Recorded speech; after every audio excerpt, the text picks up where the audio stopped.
প্রিয় দর্শক, আমরা এখন দেখাচ্ছি মানিকগঞ্জ ৩ আসনে একজন বিদ্যা, সে তিনের মানে আন্দুরিয়া চামুন্ডিয়া ভোট সরকারি দিতে প্রাথমিক এসেছে, বিদ্যালয়ের যার বয়স ভোট কেন্দ্রে একেবারে ১০০-র ভোটের উপরে। শেষ সময় তাই আমাদের ভোট দিতে প্রতিনিধি এসেছেন রহিমা বেগম। ওনার ১০০ ঊর্ধ্ব বয়স হবে। মোহাম্মদ আল মামুনের প্রতিবেদনে পাশে সেটা আমরা রহিমা আপনাদেরকে বেগম দেখাচ্ছি। ভ্যানে চড়ে ভোট দিতে এসেছেন, তাকে সহযোগিতা করছেন আনসার সদস্য।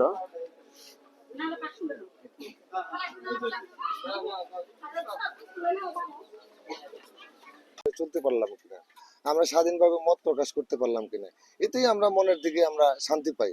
আমরা একবেলা খাই বা না পাই, খাই, একে অপরের সাথে শান্তিপূর্ণভাবে সহাবস্থানটা আমাদের জন্য কাম্য।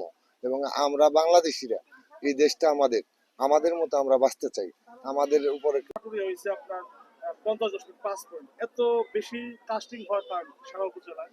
আগে তো আসলে যে 24-এ যে নির্বাচন হয়েছিল সেটা তো আসলে নির্বাচন বললে ভুল হবে, কারণ সেটা নির্বাচন মূলত একতরফা নির্বাচন।